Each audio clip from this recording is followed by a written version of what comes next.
Hi everyone, my name is Dr. Rob Pratt and I'm an upper cervical chiropractor at Arete Chiropractic in Portsmouth, New Hampshire. And in this video, we're going to talk about active duty military and veterans and the top conditions they're affected by.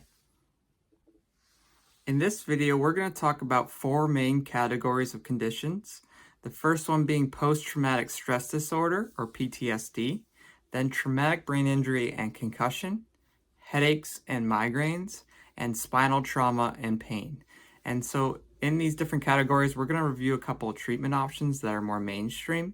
And at the very end of this video, we'll talk about upper cervical chiropractic care as a really important treatment option to help manage these conditions. So before we get into the conditions, there are just a few statistics that I thought were important.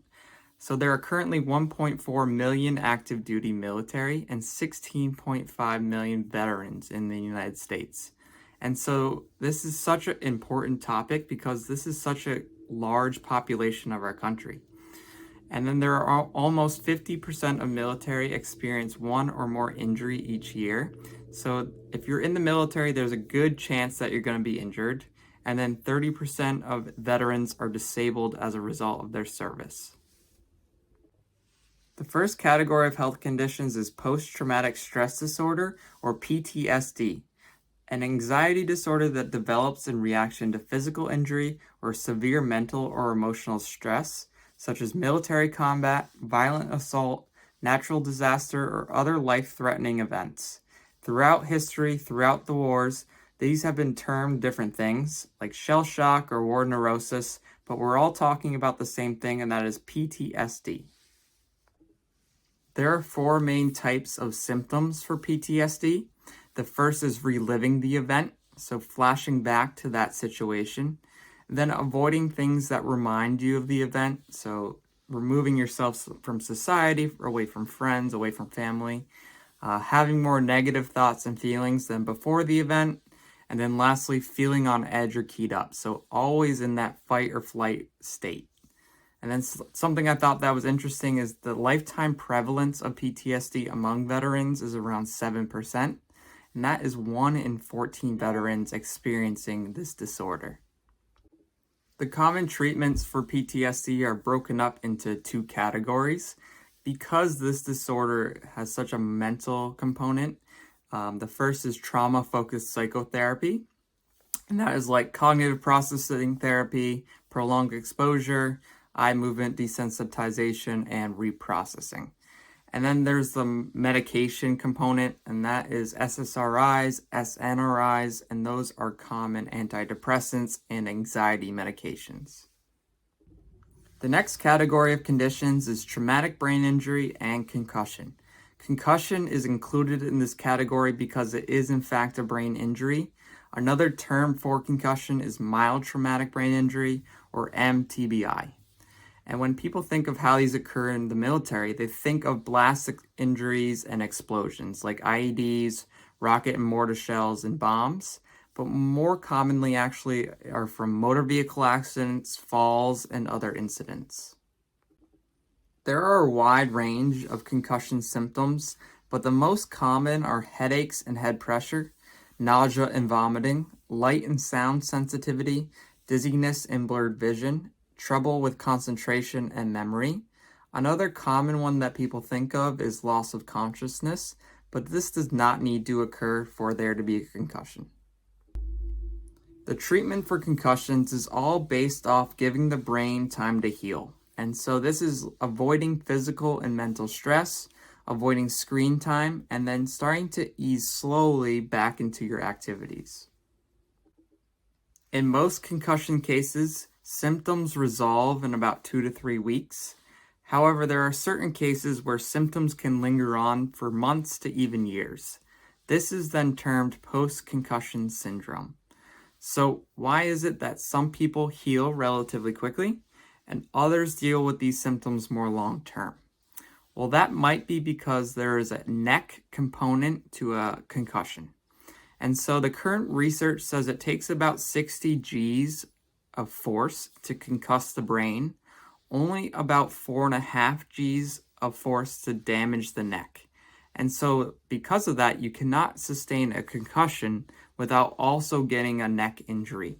And we'll talk about that more at the end of the video. The third category is headaches and migraines. Now, 20% of soldiers with a history of deployment-related concussion went on to develop chronic daily headaches down the road. And so these conditions that we're discussing are not exclusive, meaning a lot of these veterans have more than one, and they're often interlinked. And then 36% of veterans who had completed a 12-month deployment to Iraq were either diagnosed with or exhibited symptoms of migraine. There are two types of migraine. The first is common migraine, and then there's classic migraine. Classic migraine has an aura that accompanies it. An aura means that the person knows that the migraine is coming on in advance. The most common treatment option for headaches and migraine by far are medications. However, there are some home remedies that people like to try, including resting in a dark room, shades down, lights off, doing yoga to help relax, getting massage to help relieve some of the muscle tension, and doing cold compresses and ice to help manage the pain. The last category that we'll cover is spinal trauma and pain. More specifically, neck pain and low back pain. Injuries to the spine can occur from a trauma like a slip and fall, or some of the traumas we talked about in the concussion category. However, more commonly than that is repetitive stress over time, micro traumas over time that build up into a larger one.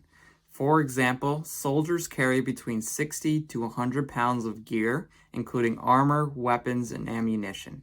That is a ton of excess weight down on the spine. Most common treatments for spinal trauma and pain are medication usage to help manage pain levels, physical therapy to help strengthen the muscles around the spine, steroid injections into the spine, and then sort of a last resort is surgery. Now, throughout this video, I've talked about the more common, more mainstream treatment options for each of these conditions. And these treatments can be effective, but there are still plenty of veterans and active duty military out there that are suffering. And so I want to cover a treatment option that is more alternative, but can be effective, and that is upper cervical chiropractic care. Upper cervical meaning the upper neck. The upper cervical spine is a very important area of the body because it houses the brain stem. And so every message from the brain to the body back to the brain, has to pass through that upper neck. It is also very unique in the spine, and it allows for the greatest range of motion. And because of that range of motion, it's also very unstable. So what can happen is when there are accidents and injuries can really be two things. One is the more obvious traumas like concussion, explosions, things that accompany being in the military. And then number two, and really more common, is repetitive stress over time, like carrying a pack weighing 100 pounds for days on end. And so those accidents and injuries come into the body, and that breaks down the connective tissue that holds the spine in place. And because the upper neck is the most mobile but least stable area of the spine, that's really what gets affected first. And when the upper neck gets affected, it misaligns. When the upper neck misaligns, the head is no longer level with the ground, making the eyes and the ears no longer level with the horizon. And so what happens is that's really the area, that's the GPS unit for the brain. So we need to level that out. So what the rest of the body will do is it'll compensate or shift. And so we get this imbalance in the shoulders to balance out the head. And then lower down, we get hips that rotate, muscles that get really tight on one side of the spine versus the other. And then we get segments lower down the spine that lock into the stuck position. And that puts a ton of stress, ton of wear and tear on the spine, which will eventually lead to pain. And it also affects the nerves. So, like I said, the upper neck is the most neurologically dense area of the spine, and it really affects that communication between the brain and the body. Some of the most common symptoms of an upper neck misalignment is migraines, headaches, spinal pain like neck and lower back pain. And so what we want to do is we want to safely and specifically adjust the upper neck back into alignment, taking the pressure off the spine, reinstating that communication between the brain and the body back to the brain. And as a result, the body does better, there's less pain, and it can help to manage the symptoms like concussions, like spinal pain, and trauma. At Arete Chiropractic, we provide gentle and specific upper cervical chiropractic care to the seacoast of New Hampshire and the surrounding areas.